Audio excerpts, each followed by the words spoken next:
out, and usually about 1.5 miles in, something starts to pop, and then I have to hobble home. So really what I'm doing is I'm limping. I'm not running, I'm not resting, I'm limping. And that's actually where we're going to pick up this story tonight. If you got your Bibles or you're looking at this on your Bible app or something like that, check it out in 1 Kings chapter 18. We're going to pick it up in verse 20 just where that video left off. So Ahab sent to all the people of Israel and gathered the prophets together at Mount Carmel. And Elijah came near to all the people and said, "How long," that's the question I gave you earlier, we'll get back to, "will you go on limping between two different opinions? Like, if the Lord is God, follow him, but if Baal, then follow him." And the people, notice what they did not answer him a word. In other words, God's people weren't resting. They weren't resting in their relationship with him, and they weren't really running hard after Baal. They were just kind of limping in between. And Elijah's kind of calling them on it. He's going, listen, if Baal is God, then run after him. Follow him with everything that you have, but if my God is God, then rest in his grace and in your relationship with him. So let's just go ahead and get real serious real quick. Usually I'm used to being the speaker at the end of the week, now I'm the speaker at the beginning of the week, but let's just go ahead and dive in. Let's just get real serious. Let me say it this way. This describes the way many of us in this room are living our lives. You're limping. You're limping, you're wavering, you're in between two opinions. You're not really resting in God's grace, and you're not really chasing after everything that your heart desires. You're just limping in between the two. So let me describe a false god for you, because it's really easy when we read a story like this to go, oh, those primitive people that worship those primitive idols. Let me describe a false god for you. Tim Keller is a great author and pastor. He's got a good book called Counterfeit Gods, and I agree when he says this. A counterfeit god is anything so central and essential to your life that should you lose it, your life would feel hardly worth living. So what might that be for you? If you lost it, you go, man, my life, I wouldn't even want to live it. It could be a relationship you're in. It could be your parents' approval. It could be your appearance. It could be your academic abilities. It could be the security of your home. It could be your family's money. It could be your athletic or musical ability. It could be a whole bunch of things. I have a friend who lost his eyesight and both his legs in Iraq. And up until that point, his entire life had been defined by the fact that he was a Marine. The house that my family now lives in, the original woman who lived in that house when her and her husband built it back in 1978 came to visit us recently. Her and her husband had 4 children in that home. They built it together. They lived there for many years, and then her husband tragically died in a car accident in 1995. Her husband, her best friend, her children's father, lost, gone. Yet both of these people are still standing. They still have hope, they still have purpose, they still have life, and they still have joy. How is that they could lose something so fundamental to their very lives, yet still be standing today? So let me ask you again, what is it that if you lost it, your life would feel hardly worth living? And whatever that is, or whoever that is, that's your God. That's what you worship. Elijah asks a great question to the people assembled on Mount Carmel, and I'm going to ask the same one several times tonight, and it goes like this. How long? How long? How long are you going to live like this? How long are you going to go on limping in between? It's actually the worst way to live, and here's why. You can limp for a long time. Trust me. I ran too far today. I have a horrible sense of direction. I went too far. I ended up going, it's a straight line. I just ran out and back. Somehow I got lost. But I had to limp all the way back to the hotel. You can limp all day long, all night long. You can only sprint for so long. I mean, I can sprint for maybe 40 yards, maybe 100, but that's about it. That's about all I've got in me, right? You can rest for a real long time, but you can limp for a long time too. I'm going to say something that will make the leaders and the parents in this room really nervous, but take heart. I'm a parent of 2 teenagers at this point, 2 more that will be teenagers one day, and so I realize what I'm saying as I say this, but I would rather you sprint all out after whatever it is that you're chasing instead of God than to go on limping in between. Whatever that is, that you're just kind of, sometimes you chase after it, sometimes you don't. Why don't you just go ahead, sprint, get after it. Go see what that out has to offer. Go explore the depths of that thing. And here's the reason I say that, because you can't do it for very long. Maybe you're devoting your life to the approval of others. Go after that. If you're not going to rest in God's grace, then try this. Run as hard as you can, work as hard as you can to get the approval of others, as fast as you can. Now, you may think I'm crazy for telling you to do this, but I know you can't do it for very long. So the faster you do that, the faster you're going to reach rock bottom, and the faster you're going to reach out for the grace of God that's available to you right now. You can't sprint for long, and then you'll need to take a rest. You'll need to take a seat in God's grace. But let me tell you what I would rather you do. Because if I get to go on record, I'd rather you not sprint after whatever false god it is that you're tempted to chase after. I would rather you choose tonight to rest. To rest in God's grace without sprinting after your false gods. That would save you a whole lot of pain, a whole lot of energy, a whole lot of exhaustion. It would keep you from gaining more scars than you already have. See, Elijah's words are really, really clear. Look at what he says. If the Lord is God, follow him. If Baal, then follow him. So if the Lord is God, then follow him. If your appearance is God, then by all means, follow your appearance. If your self-esteem is God, then by all means, chase after your self-esteem with every ounce of energy that you have. If your grades, if your parents' approval, if your sexual attractions, if your popularity, go, run, serve. See how that works out for you. I know how it ends. But please stop limping between the two. Stop wavering. Stop hobbling between the two. Elijah says that, and notice that the people did not answer him a word. So he goes before all the people. He's like, how long are you guys going to do this? How long are you going to be limping between two opinions? If Baal's God, serve him. If my God is God, then serve him. And the people had nothing to say. They're hedging their bets. They're not going to speak until the one true God shows up. They need proof. So Elijah, what he does, this is my favorite story in the Bible outside of the resurrection of Jesus. He sets the stage for the coolest competition in the history of competitions. Look at how this plays out. Then Elijah said to the people, even I, am the only one left, a prophet of the Lord, but Baal's prophets are 450 men. So let 2 bulls be given to us, and let them choose 1 bull for themselves and cut it into pieces and lay it on the wood, but put no fire to it. And I'll prepare the other bull and lay it on the wood and put no fire to it. You call upon the name of your God, I'll call upon the name of the Lord, and the God who answers by fire, he is God. And all the people answered, it is well spoken. That's a good idea. Game on is basically what they said. We'll watch this. And they all pull up a chair, they all sit, and they all watch. They're like, that sounds like a really good deal. Now, this is interesting, okay? Because if I'm Elijah, I'm not sure this is the way I would have set the stage. If you've been paying attention, it hasn't rained in 3 years. So if I'm just trying to be pragmatic and practical here, I might make this a rain competition, not a fire competition, right? But he wants to leave no doubt. And here's the thing about Baal. Baal was considered to be the god who oversaw the weather. So a little thunder and lightning show should be no problem for Baal. And on top of that, he says, you guys go first. So he's stacking the deck in Baal's favor. Watch what happens next as everybody pulls up a seat. Then Elijah said to the prophets of Baal, choose for yourselves 1 bull and prepare it first, for you are many, and call upon the name of your God, but put no fire to it. And they took the bull that was given to them, and they prepared it and called upon the name of Baal. Watch this. From morning till noon, O Baal, answer us. Hours go by.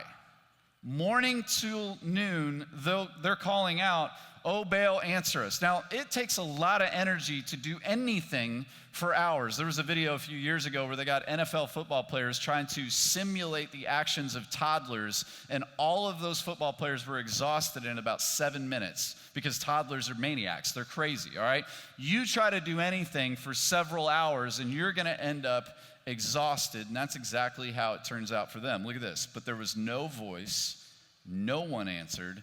And here's the word again, and they limped around the altar that they had made. They're exhausted. They're limping now.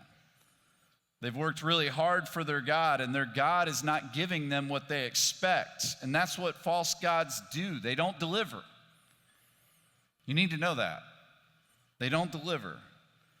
If you go to church, you may hear a preacher talk about idolatry, worshiping idols. It sounds like something some ancient heathen would only do, but sophisticated people like us would never get involved in worshiping idols. But idolatry is simply trying to get from anyone or anything what you can only get from God. That's idolatry, which is why I and you fall into it all the time. Now, what I love is that we have no idea really what Elijah was doing during all these hours. I've always liked to imagine that he pulled up a beach chair and sat under a shade tree and just kind of took a nap. Like, I think he just kind of hung out over there while they're exhausting themselves, and then at some point along the way, he kind of wakes up and he sees what's going on, and then something really cool happens. One of my favorite things in sports is trash talking. I know that a preacher probably shouldn't like that or whatever, but I really love it. One of the best trash talkers of all time was well before your time, a guy named Larry Bird. Larry Bird came to All-Star Weekend one time, was in the three-point contest, and he walked into the locker room and he just announced, he said, "Which one of y'all is coming in second today?" He went out, never took off his warm-ups, and killed all of them. He was a great trash talker. Well, Elijah is a fantastic trash talker. Look at what happens, verse 27.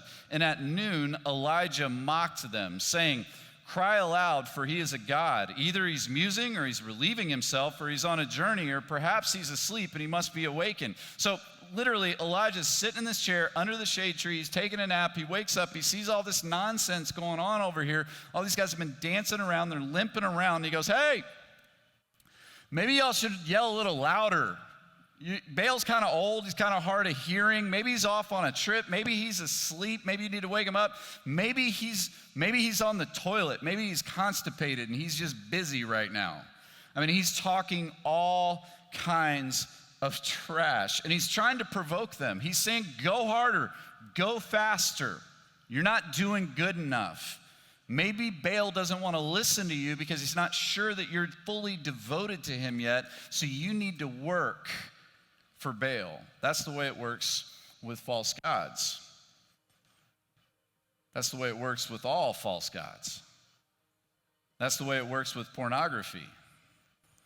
It's called the law of diminishing returns. The exhilaration of pornography is so short-lived that it functions exactly, and I do mean exactly, like heroin. You need more and more of it to get a diminishing rush, and you need it in a more potent form, and it stops delivering what you ultimately were seeking until you finally become a what? A slave to it. And that's where all idolatry leads, is to you being a slave to a master that hates you and wants you to die and drives you to exhaustion. That's where these prophets of Baal are right now, being driven to exhaustion. The prophets hear Elijah's trash talk. They're motivated by his trash talk to try harder. He's in their heads now. Watch what happens. "And they cried aloud and cut themselves after their custom with swords and lances until the blood gushed out upon them. And as midday passed, they raved on until the time of the offering of the oblation. But there was no voice. No one answered. No one paid attention." Listen to me. Look right at me. False gods always demand blood. Blood is symbolic of life. False gods always demand your whole life, everything. False gods don't stop with a little portion of you, with a little part of you. They demand all of you. So whatever it is that has set up shop in your heart as the ultimate thing, listen to me, will turn into a destructive thing. When you try to get from anyone or anything what you can only get from God, you end up a slave, exhausted, overwhelmed, bitter, and bleeding like these jokers dancing around this altar on this day several thousand years ago. Now remember, there's three groups of people there on that day on Mount Carmel.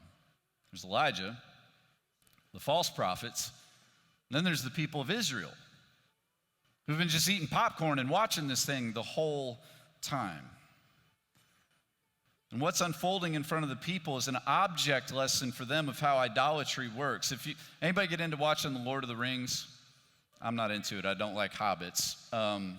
But good stories, right? Characters in the stories become so addicted to and enslaved to this ring, right? It modifies who they are. It changes who they are. Everything becomes about the power that the ring provides. Again, it's Tim Keller who says, an idol is something we cannot live without. We must have it, and therefore it drives us to break rules we once honored, to harm others and even ourselves in order to get it. Idols are our spiritual addictions that lead to terrible evil. Well, that's what's going on that day on Mount Carmel, and that's what's going on in this room. False gods take.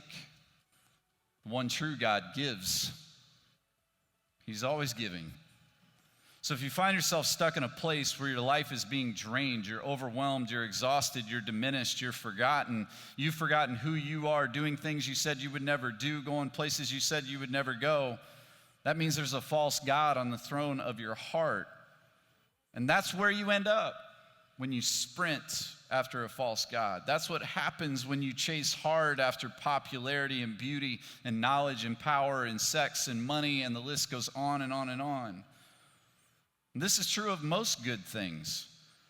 Good things are dangerous things because we so easily turn them into God things. Those of you who go to Southland, you've heard me say this 1,000 times. You'll hear me say it 1,000 times more. But when a good thing becomes an ultimate thing, it becomes a destructive thing. You can take a good thing, make it an ultimate thing in your heart. That thing will quickly turn into a destructive force in your heart.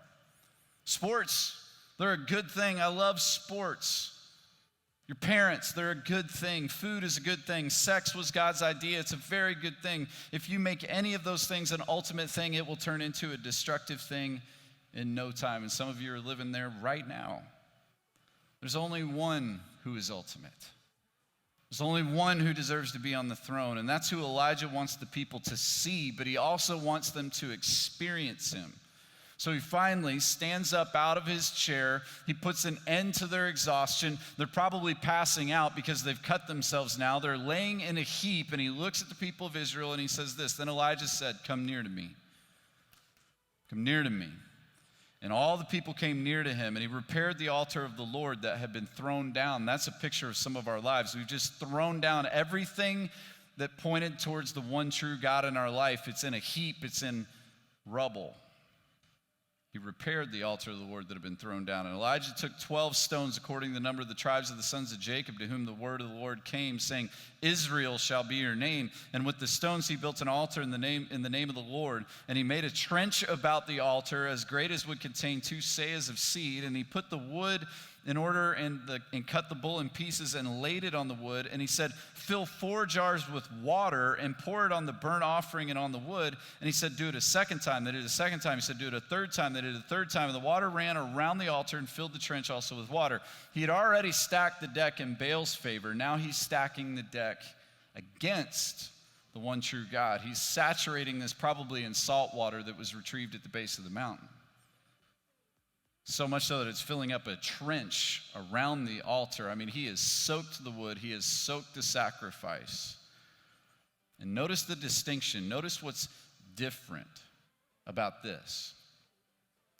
He wants the people to be able to point to an event that will leave no doubt. He wants the rest of their lives to be shaped by what's about to happen right now on this day in history. He wants their life to be marked by the time before it and the time after it. Hang on to that. And at that time of the offering of the oblation, Elijah the prophet came near and said, "O Lord, God of Abraham, Isaac, and Israel, let it be known this day that you are God in Israel, and that I am your servant, and that I have done all these things at your word. Answer me, O Lord, answer me, that this people may know, that they may know that you, O Lord, are God, and that you have turned their hearts back."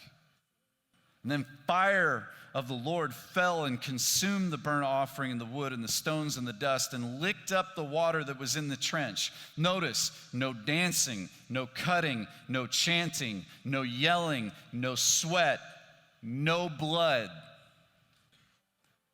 And there was no doubt in that moment who the one true God was. One true God gives, false gods take. These people who've been limping between 2 choices, resting in the grace of their Creator or exhausting themselves for false gods have seen a live demonstration of where those two roads lead.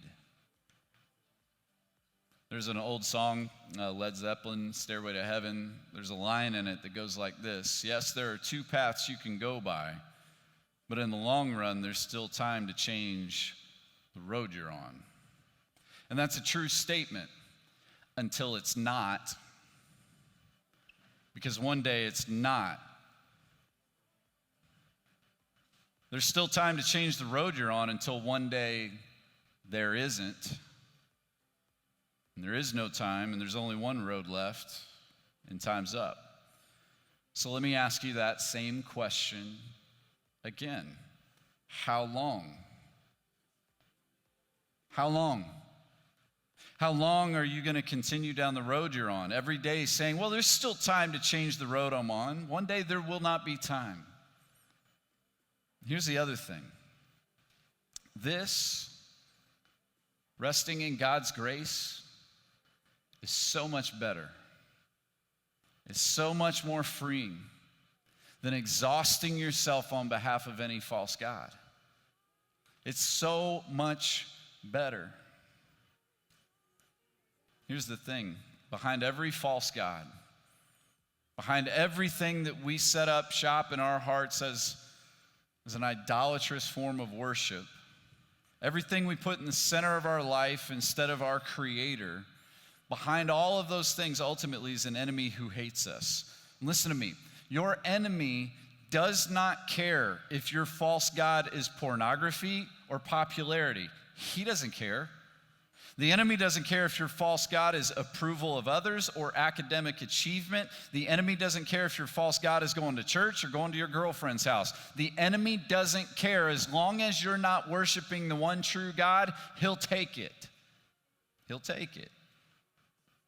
And as of right now, there's still time to change the road you're on. And the road of God's grace is a better road because God gives.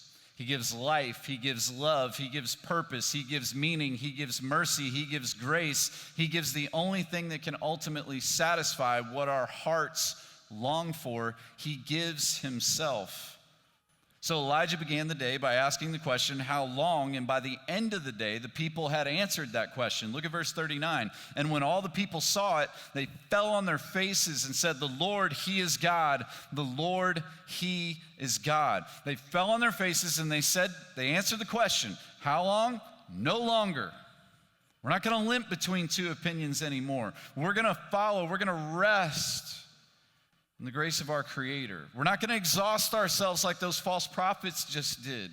We're not going to pour out our sweat and our blood for something that's not real. We want to rest in God's grace. Now notice what happens next. And an event happens. This is so important. An event happens and evil is defeated. Look at this. And Elijah said to them, seize the prophets of Baal, let not one of them escape. And they seized them, and Elijah brought them down to the brook of Kishon and slaughtered them there. It's difficult for us to understand or grasp the magnitude of the demonic influence of these false prophets of Baal. I go to a place in Uganda where still to this day it's very common for small children to be kidnapped and butchered and buried underneath of people's homes because they think it's a way of providing good luck over their home by having children buried underneath of it. That level of demonic hate times 10 is what we're dealing with when we talk about these false prophets of Baal and Asherah. So when Elijah slaughters them, this is a picture, this sounds strange, of what happens when we rest in God's grace. He drives out and slaughters the evil in our own hearts. And it can be painful. So let me land here. What will it take? What will it take for you to say no longer? What will it take for you to fall on your face and say, the Lord, He is God, the Lord, He is God? How long? What are you waiting on? What do you need to see? What do you need to hear? What do you need to feel? What do you need to know? What event would have to occur for you to fall on your face and worship the one true God and say he's the real God? And you might be thinking, well, you know what? Fire from heaven would be nice. That's what those people got. That would work. I wouldn't doubt then. You know you have something far better than that, don't you? Like way better? Like on a day in history, Jesus Christ was slaughtered by the most proficient executioners in the world. And he was hung on a cross, and his lungs collapsed, and his heart was ruptured, and he was buried. And on a day in history, they pulled him down off of that cross, they threw him in a grave, and on a day in history, he defeated sin and Satan and death and walked out of that grave. It happened. It occurred. He proved that he loves you and he wants good for you, and he gives grace and he gives mercy. He sent his only son for you. Not, listen to me, not because you work so hard for him. Not because you sacrificed soccer camp to come to CIY. Not because you get up early and go to FCA once a month. Not because you go to church a couple times a week. Not because he needed you. You are not a top draft pick. He didn't need you. He wanted you. He loves you. You don't have to perform for him. You can rest. You don't have to prove yourself to him. You don't have to pay for anything, because look right at me. Jesus paid it all. Not some, not a little bit, not most of, not 99.9%. He paid 100%, all of it, because he loved you so much that he sent his one and only son for you. You didn't earn it. You never can. You never will. So how long? How long? Let me challenge you tonight. Make it no longer. Tonight, decide, no longer. I'm not going to limp between two opinions anymore. I'm not going to sprint after false gods. I'm going to rest. I'm going to rest in God's amazing grace. You can change the road you're on tonight. Let's pray.